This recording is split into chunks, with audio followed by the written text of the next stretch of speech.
ಓಂ ಸಾಯಿರಾಮ್. ಶುಭೋದಯ ನನ್ನ ಮಗುವೆ. ನಿನ್ನ ಒಳ್ಳೆಯ ಮನಸ್ಸಿಗೆ ದಿನವೂ ನಿನಗೆ ಒಳ್ಳೆಯ ಜನರೇ ಸಿಗುತ್ತಾರೆ. ಈ ಮಾತನ್ನು ದೃಢವಾಗಿ ನಂಬು.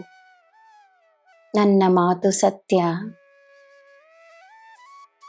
ಬೇರೆಯವರಿಂದ ಕಲಿಯಬಹುದಾದ ಒಳ್ಳೆಯ ಗುಣಗಳನ್ನು ಕಲಿಯಲು ಸದಾ ಸಿದ್ಧವಾಗಿರು. ವಯಸ್ಸು ಅಥವಾ ಅನುಭವವನ್ನು ಮೀರಿರುವುದೇ ಜ್ಞಾನ.